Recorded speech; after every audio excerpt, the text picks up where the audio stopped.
As an athlete, I can guarantee you have a lot of stored potential in you, but the key is understanding how to unleash it. That happens through a tool called visualization or mental reps, and I'm sure you've heard of it to some degree.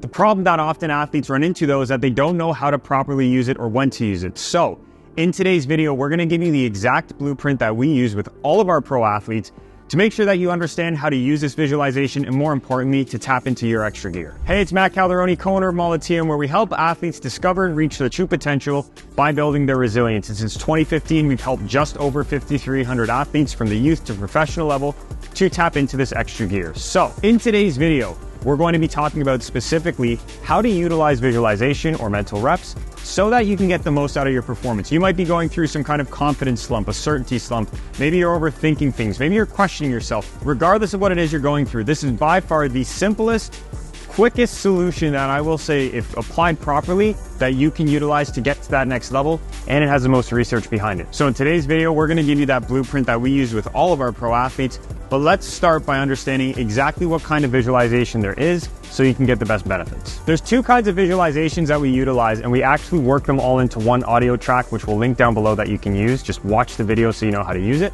But there's really two things that you can visualize. There's outcome-based visualizations where you're literally just seeing that end result, and that's good, it's important.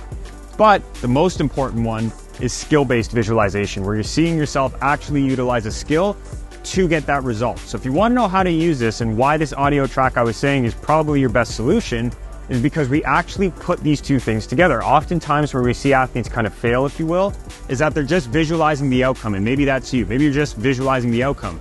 In order to get to that outcome though, you need to be certain in the skills that you're using, and that's what visualization helps you do. So, when we do visualization with athletes, we actually start with the basic skill where we have you visualize that 10 times. Then we have you do another set of visualizing where you see yourself use that skill in a challenging situation.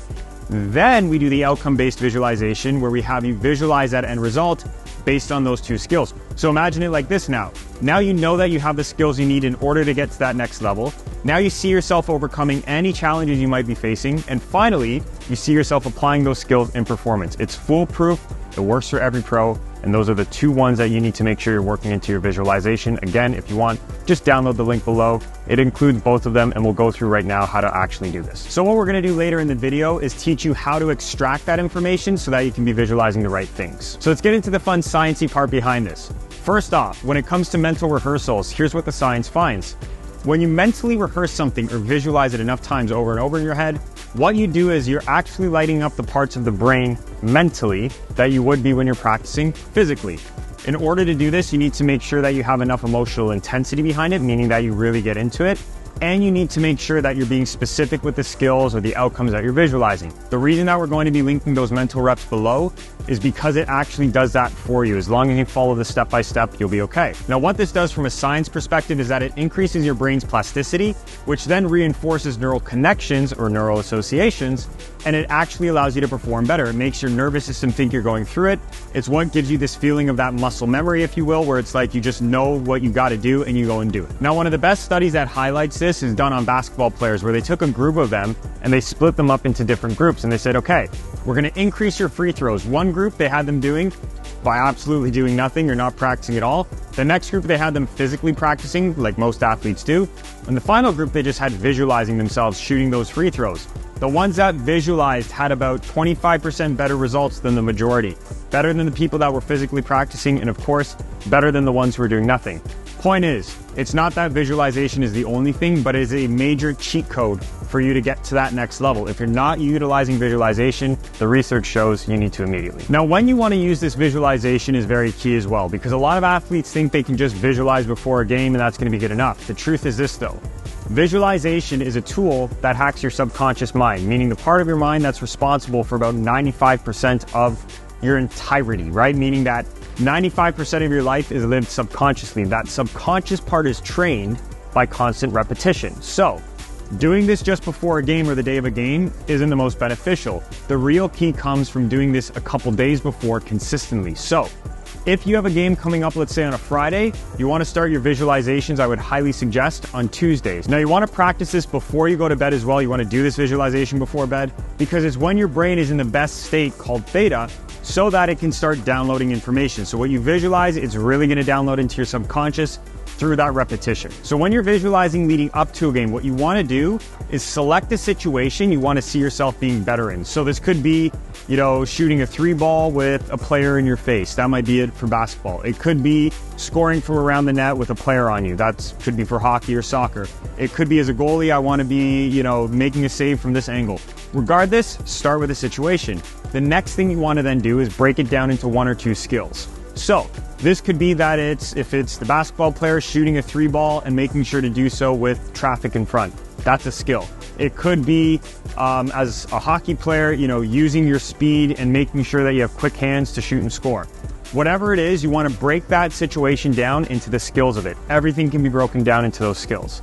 The next part then is that you want to start first by understanding just the basic technique of what that skill is. That's going to be your first set of 10 that you visualize through our audio track. So it could be you just want to see yourself scoring from in front of the net. That could be it. You just want to see yourself shooting a 3-ball, nobody on you. That could be it.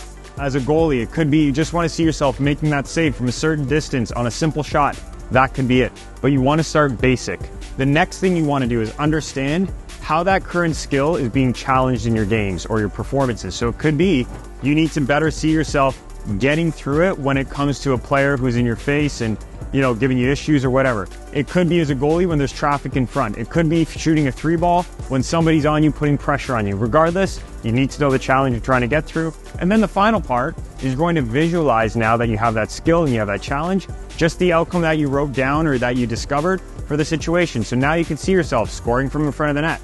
The reason we have you doing this though, and not just going right to the outcome spot, especially leading up to games, is because the outcome is really not the best way for you to do it. You need to see that you have the confidence behind the skills. Now, if you are going to be visualizing before a game, make sure to do so about 3 hours before, even 4 hours before. It could be the morning of a game if you want, that's fine too. But this should just be like a tune-up session, right? To just see yourself getting the outcome. You don't want to visualize at this point, the basic skills and such. What you want to focus on more so is just the outcome you want in performance for that day.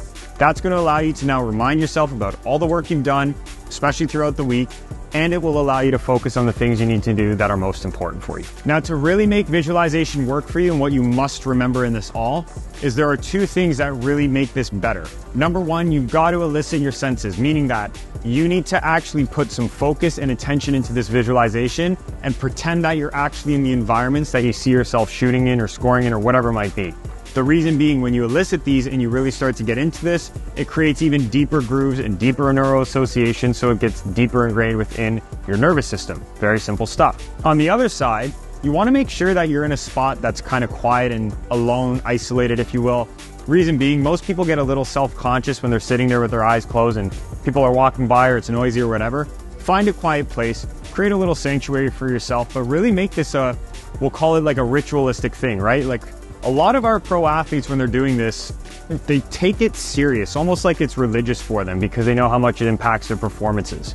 You need to do the same. This shouldn't be treated lightly. This shouldn't be treated as if, it's just another 10-minute session like you'll see below when you click that link. But it's really something where it's consistent for you, meaning that it's something that's a real part of what you're doing. It takes no more than 10 minutes to do if you do it right. That's why, again, we have the link below. But the point is, you need to take this serious so that you get the best out of it. And there you have it. If you're an athlete who wants to get rid of that overthinking, you want to be more certain of yourself, more confident in situations, all that kind of good stuff, start doing these visualizations. Again, I'm going to bring it back home and keep saying this because it's such a good tool. Download the link below. You have the Mental Reps audio in there. It's what our pro athletes use. It's free to you. You just need to enter your email and you'll get that. On the other side, if you did enjoy this video and get value out of it, please like, subscribe, click the notification bell. It helps us grow so much.